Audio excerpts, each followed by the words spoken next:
Welcome into Crunch Time with Chris. My guest is the girls basketball coach at Kickapoo. In fact, they're coming off back-to-back Final Four appearances. They've been there 4 of the past 5 seasons, 6 of the last 10. They're off to a 6-0 start this year, preparing for the pink and white tournament. My guest is in her 3rd year as head coach. After 15 years as a Lady Chiefs assistant, Leslie Hanchey. How are you? I'm good, thanks. Awesome. Hey, by the way, we are sponsored today. No, we're not, by Captain Crunch. That's a running joke. Maybe someday we'll be sponsored by General Mills or something like that. Coach, congrats on the success. Right out of the gate, 6-0. Yep. How's the team looking right now? We got about 12 kids that can play at any given time. We're doing pretty well. We're staying healthy. Got a little sickness going on. It seems to be going around everywhere, but hopefully by the time pink and white gets going here in about a week, we'll be ready to rock and roll. Yeah, top seed in pink and white. I was told last year that the girls want to play in the pink division. They like they like to be in the pink division versus the white. Is that true? Is that I ever? don't know if I've ever heard that. Who Okay. told you that? I probably should keep their identity a secret, but they're like, Maybe it's because the pink gets to start. Not fair, go. No, in you're right. Weiser. Maybe Yeah, it's 'cause exactly. I love playing in Weiser. Okay, is that the reason? That Okay, may be the reason. That might be. I didn't know that. I figured it couldn't be the color, but I was like, okay, is there a difference? I didn't notice, but that makes sense because of different gyms. Yeah. And we know in the blue and gold, you have to go into the auxiliary gym as well, which, by the way, is where legends were made. That is Correct. That is where the Lady Bears had their best seasons. But I understand. I understand. If I was a kid, I'd want to play in the best stadium. Yep. That's awesome. Okay, so you return what, 9 seniors? Is there 5 seniors out of 9? The boys have 9 seniors. Okay. But we have 5. Right. You want me to talk about them? Yeah, go for it. Sure. So Let's we go. have Josie Salazar. She is an all-state point guard for us. What I She written has down. signed with Yeah. Drury. Great kid. Then we have Lexi Ringgold, who moved to us from Nixa last year. Yes. 6-foot post. She just recently verbaled to Newman. So Okay. we got 2 that are going to go on and play in college next year. That's right. And then I got 3 other ones that are 3-sport athletes. Katie Vaughn, Bella Bateman, and Natalie Coons. Katie plays softball, which is her main sport, basketball and soccer. And then Nat does tennis, basketball and track. And then Bella does cross country, basketball and track. So Okay. great kids. By the way, I love the notes that you brought here. Yeah, you want to make sure you get it right. Credit, That's good. Credit where credit Well, is due. I put the notes on my phone, so I always say, like, Coach, I'm not checking a text message or Oh, anything. you're I fine. put it all in there, but yeah, that's good stuff. I think I had written down here, would it be 9 returners you have? Yes. That would be Yes. it, and 5 of them are seniors? Correct. Okay, that makes Yep. sense. And then Josie Salazar, you're saying what, she's added for 18 points right now? 16, 18 points right now. Okay, Yeah. yes. And obviously, you and I first met last year with Michaela Pilley's Athlete of the Week. How is she doing up there at Fort Hays She's State? doing great. I actually just talked to her yesterday. She's going to be in town next week, so we're going to go get some lunch. But she is working herself into the rotation. It was a little bit of a hard transition at first, just because being 6.5 hours away from home, and she's the biggest homebody you'll ever meet. She's mad that they don't have crumble cookie and that they don't have look at Andy's Danielle. ice cream. Yeah. But no, she's doing a great job. There's Michaela. I think they've lost 1 game so far. I think they're ranked like 3rd or 4th in the nation for That's D2 awesome. basketball. So Yeah. she's doing great. Yeah, I mean, she's the latest in a long line of kind of torchbearers for you. And it feels like, I mean, we've got the board in the office for Athlete of the Week of the future. We want to get to Josie here by the end of the season. Does she kind of, did she learn a lot from someone like Michaela as Yep. she prepared for her senior year? So we actually talked about this the other day. So she's had all these different greats before her. Before Michaela, she had Kaya Johnson. Kaya Johnson, who's playing volleyball at Missouri State, and she was the heart and soul of our team her senior year when we went to the Final Four. And then she grew up watching, Bella Fauntleroy, grew up watching India Green. So she's had some great examples of players that have kind of set the foundation for our program, and she's just taking that torch and going with it. Yeah, I remember because I did the Athlete of the Week on Reese Kimmery on the boys' side. Yeah. There we go. And we were talking about just like the legends before him. Oh, there's a lot. Yeah, and these programs, it's so interesting to me how that works. The dynamic of just kind of creating that for players who come up. And obviously, I mean, you were with the program for 15 years as an assistant. Yep. You obviously had opportunities to go do other things. Hey, there you are, Coach. Oh, it looks like I've been crying. That's great. We'll go to some new video here. That's good. Yeah, we have video from the last few years. I think that last one we just showed was from one of your Final Four teams. I mean, first of all, There she is. Yeah, there's Josie. Yeah, so you had so the first 2 years, you're going back to back Final Fours. I mean, there's you just got to keep this up. Every year you have to go, right? Exactly, as head coach. No pressure. So what made you, so you're 15 years as an assistant, but you stayed with Kickapoo the whole time. What made that a place for you, to stay in as assistant, and then what made this the right time for you to become the head coach? So my entire family, we've been a part of Kickapoo since I was a little girl. I went to Kickapoo. I played for Stephanie Phillips whenever she was there. My parents met at Kickapoo, graduated from Kickapoo, and they're married to this day. So my entire family, we have been Kickapoo since day one. So when Coach got diagnosed with her cancer, I was at SBU at the time. Okay. And she had said, hey, she knew that I was kind of unhappy and thinking about leaving. She's like, I need some extra help. Would you come and just help me this next year? Because I'm going to be, she had her chemo treatment. She had all those different things going on. And I was like, yes, absolutely. Not thinking it would be a career, like this is what I'm going to do with my life. Well, after the first month, I'm like, this is it. I just loved it. Loved being in the gym, loved being around the girls, obviously the program, being around with her. And then I've just been there ever since. Changed my major, changed everything, and it was life-changing for me. Yeah, and then obviously, the opportunity came up a few years ago to take over the program. It must be at the point where you just feel, is it a sense of pressure that you have to continue that legacy? You're doing great, obviously. Thanks. 2 for 2 here, all right? Yeah. For Final Four appearances. I just want to make sure that I continue to carry the tradition on, whether it be not necessarily winning, but just the discipline behind it and the history of Kickapoo and how kids want to come play and making sure that they also have fun. I feel like as the years have gone on, we've really made a point. Like Jim Pendergrass was such a great mentor for me, and he always would say, you have to make sure the kids are having fun. If they're not having fun, they're not going to play hard for you. So there's a lot of pressure, but it's a good pressure because we have great kids that want to buy in and they want to do well.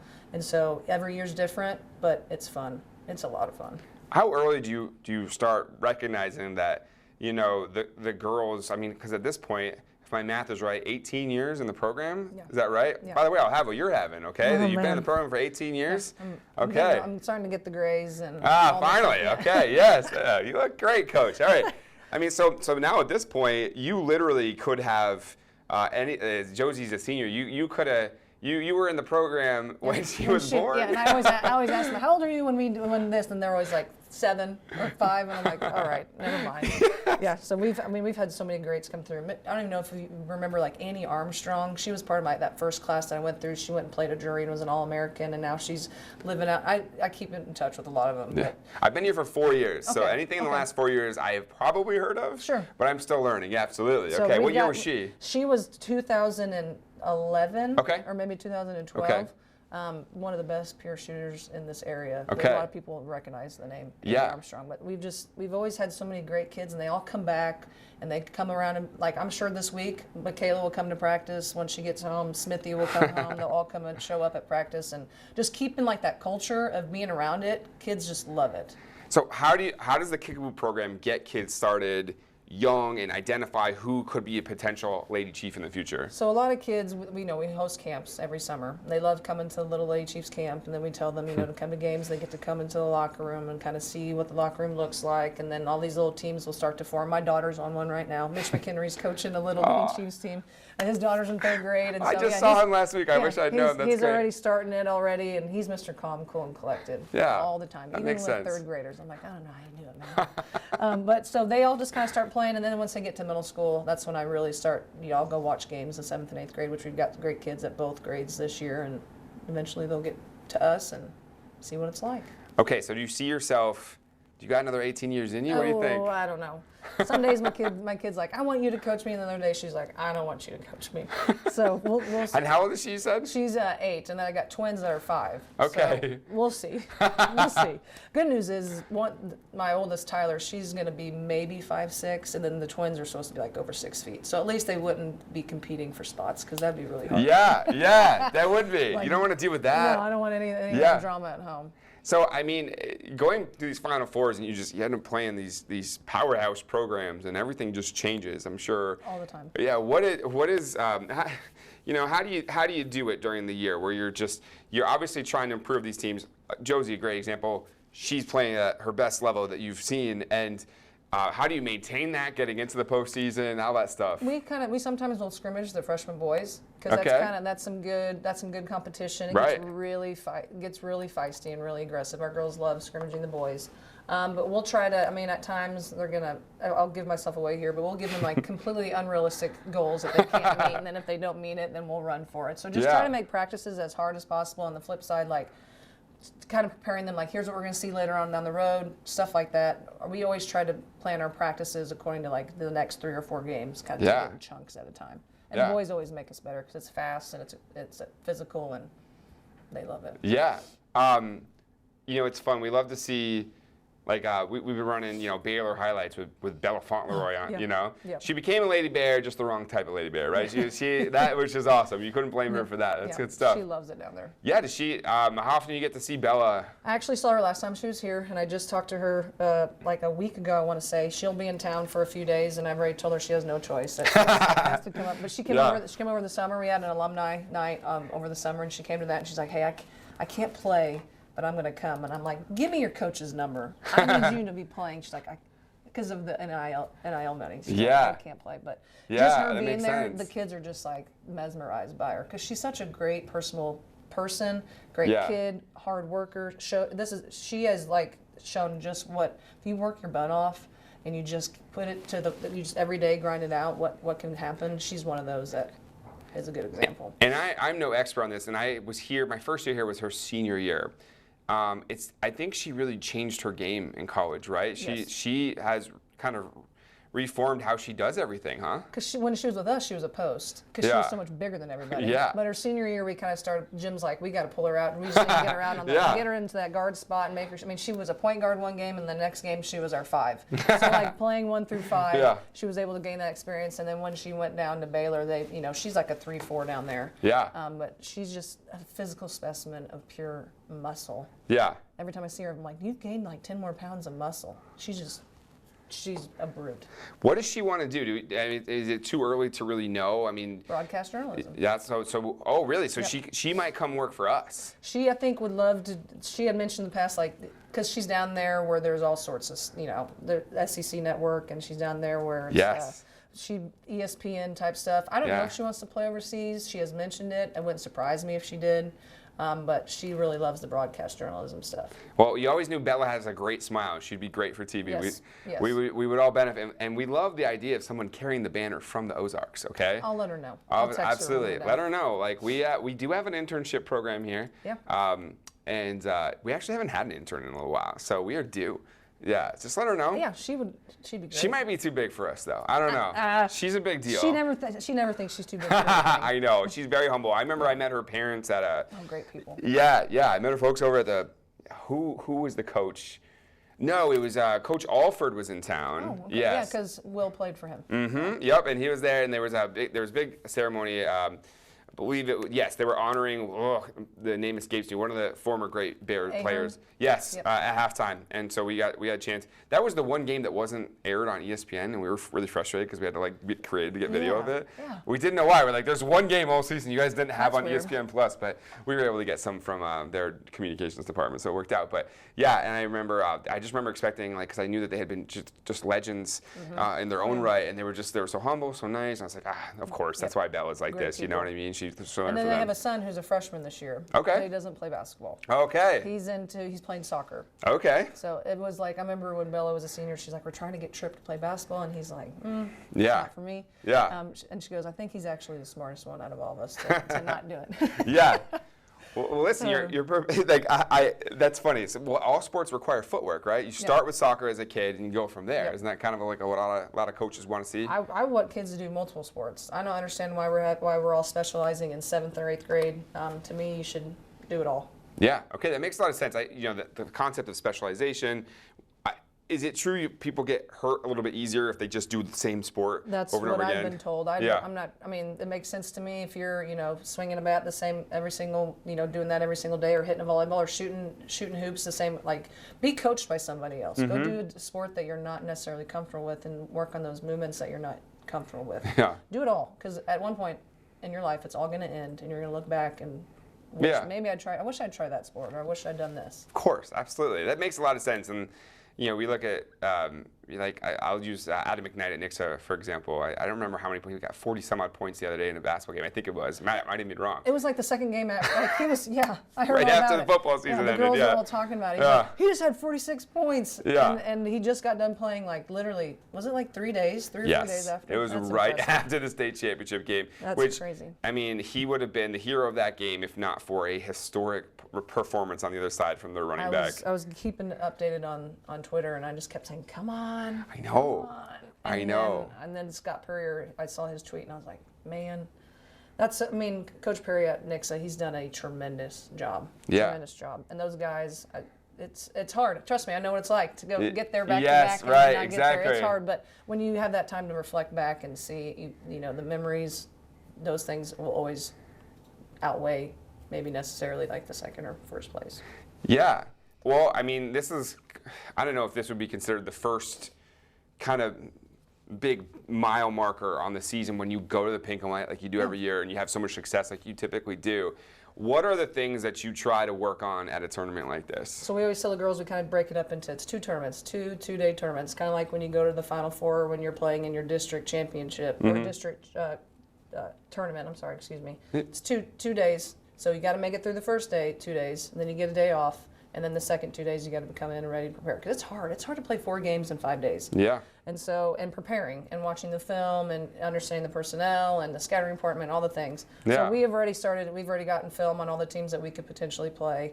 Because you think you're going to maybe play this team, and then like last year, Hillcrest had that huge run where they upset Nixa and they ended up playing in the championship type deal. So you just kind of got to prepare for everybody, and then have your core stuff that you're really good at, and then maybe throw in a few things every game to kind of throw them off, and just make sure your girls are prepared. The day after Christmas it starts this year. Yeah. I looked at it, I was like, okay, Christmas is on a Thursday, so we're probably just going to wait till the next week. No, like right away. Right huh? after. Yeah. Immediately. And it's been like that the past few years. I remember when I played, there was a tournament called the KTXR, and it was at Drury and Weiser Gym. Okay, yeah, And so they had 4, like the 4 best local teams, and then they would get 4 out-of-state teams, and it was only by invite. Yeah. And so we played in that all 4 years, and that's probably why people like to play at Weiser. I loved playing at Weiser. Yeah. And then kind of it just due to money and budget cuts and things like that, and teams not being able to come in and travel as much, that's when they made the pink and white. So it's really good to see all the teams in the area and kind of see how you measure up. We're always going to have a big target on our back because we're one of the biggest schools in the area. But our girls love the tournament. It's a big one. Okay, so obviously the family understands that Christmas Day is Christmas, but then the next day it's all basketball, right? All right back to it. Yeah. That's been our lives my whole life. I mean, even when I was a player, that's how it was. Big plans for Christmas or the holidays? My family, so my brother lives in Florida. He came down for Thanksgiving, so he won't be coming down for Christmas. But my folks still live here. My grandma, my aunt, we all have some cousins in town. We'll try to get together at my folks' house, and it'll be pretty low key. Nice. Watch the Chiefs, even though don't really know if it's worth watching. Oh, I know, right? Jeez. Nobody saw this coming. Josie this morning was like, I thought you were going to make us come in and practice on Sunday after the Chiefs lost. And I was like, I'm not that mean, but yeah. Yeah, do you know we were just hearing that he literally tears it on Sunday, has the surgery on Monday. Don't you usually have to wait for like the swelling? Listen, I was not that, yeah. But when you're Patrick Mahomes, I mean. Yeah. Now I've read online that it was just the ACL. You know what? But no one's ever going to know, right? Let's literally do this in real time, because before you walked in, I was actually working on the show for today, and let's see what the headline said here, because I looked it up. I think he tore his LCL as well. I think so. The way his knee locked out, I thought, oh man. I thought it was like the same injury from, what, 4 or 5 years ago where he locked out on the push. Tore the LCL too. I know, yeah. But I guess we don't have to have swelling go down. Just, you've got millions and millions of dollars. I just think, I don't know how it works. So funny story. So I actually, today's my first day not wearing my knee brace. So I tore my ACL over the summer. Playing basketball? Playing volleyball, okay, yes. Okay. No, I don't know if I could play coach anymore. Like, seriously, like, my knees are so shot. I was playing sand volleyball with my friends. That is hard to move. Yeah, I know. Well, the thing is, though, at least it feels softer. It tricks you. And it was just like first game. I organized the whole team in this league with my friends, and yeah, exactly. Yeah, I tore my ACL, had the surgery. The guy who did my surgery, though, because I kind of pulled some strings, no big deal. But I knew the coach, so the Warsaw connection we have when we get Warsaw scores, and his name's Adam Howe, and his daughter's Tana, who is the best hitter on that team, even though they won the state title without her. And I said, hey, I know, because Tana tore her ACL, and she's going D1. I was like, I know he would have gone to someone good. Sure. It's like, just give me who'd you go to, you know? He's like, yeah, Dr. Vincent Key, he is the Royals team doctor. And I was like, let's go. Sign me up. I know, so I called, and they're like, well, he's not taking new patients. I'm like, well, I know Adam Howe. And like, I tell Adam this all the time, and like, they got me right in. Because of that, yeah. So yesterday morning, I happened to have my follow-up with him. And so I was in there, I'm like, so are you doing Mahomes' knee? He's like, no, they always go to Texas for that. There's a couple guys in Texas that everyone goes to. And I was like, he's from there, right? Yeah, so. Exactly. So then we, like a few hours later, like Ian Rappaport tweets out, he's like, hey, yeah, like he's going to Texas. And I was like, I kind of had it, sort of, not really. I couldn't really confirm that, but like that's what Dr. Key told me. Yeah. Very so cool. The Royals, Dr. Key is like, he is not only amazing because he's the team doctor. He's one of the few doctors that I guess Rob Manfred really like relies on when he when he needs to get some information about the medical field when it comes to Major League Baseball. So I was like, wow, this guy's amazing, and cool. I got really lucky with that. Like you owe the guy from Warsaw. I do. Something. I do. Well, luckily I have done the Athlete of the Week story on his oldest daughter. Okay. I think now, God, she's what, a senior over at Evansville? Time flies. It's like, yeah, Adam's a man, but I'm the Warsaw guy. I try to go to Warsaw whenever I can, but it's like the outer edge of Missouri. Like, it's like 2 hours away. There's nothing to do there. Right? Yeah, exactly. Play sports, I guess. Yeah. Sweet. So, okay, what's next? You guys have practice this morning, right? Yep, we practice in the morning, 6 a.m. Okay. Wow. Yeah. They hate me at first, so once you kind of get into a routine, like we have a lot of kids that have jobs after school or that have to babysit, or they're younger siblings or involved in other things. And then the biggest thing they like is I have to be done by 7:30 so they can get ready for school. Okay. I can't continue to just have to let them go and get ready, so that's probably the best That works out good. Yeah. Okay. We've been doing that for about 10 years now. And how many days a week is that? So we were off Sunday and Monday because of the tournament. So we'll go Tuesday, Wednesday, Thursday, Friday this week. All at 6 a.m.? All at 6 a.m. Wow, okay. Yeah. Coach, it's amazing, and that's why you're able to talk to us in the afternoon today, which I really appreciate. Because then I didn't have to get up early. Yeah, you know what I mean? So I'm ready. Yeah, and I was already up anyway, so for sure. Did we touch all the topics? Anything else you want to talk about? No. You got these notes yet? I want to make sure we touched on everything. I think we got it all. I mean, we got a solid junior class. Did I tell you about the Link kids at all? No. I've got one that she's getting looks from Missouri State, Illinois State, Louisiana Tech, Colorado, and Marquette, which her brother's at Marquette. Okay. Her name's Anaya Perry. Okay, yes. She's one of the ones that came to us from Link. The other one that came to us, she tore her ACL, so she won't be back till next year. Okay. But then we've got another little guard named Anaya Doig. She's 5'5". Yes.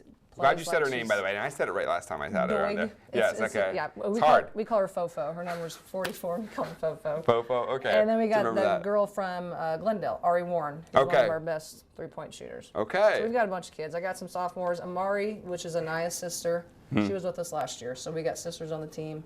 And it's funny to watch them interact. They're really quiet kids, like naturally, but when they compete in practice, it gets pretty intense. That is the fun part when we get to see that. We just see the differences, But yeah, we got some good kids. You think this is the team that finally breaks through to get that state title again here? We got to win districts first. We got Glendale, Republic, Nixa, all of the big names in our district. It's a good coach answer right there. Can't ever look too far ahead. You do have some good teams to face there. Yeah, for sure. Republic, you better guard the 3. I mean, they in our tournament, they came to our tournament. Yeah. I think in the first half, my assistant had counted, they made like 12 threes in one half. Yeah, okay. Jeez. Yeah. Okay. So everybody's going to be ready for each other, and it's always a loaded district.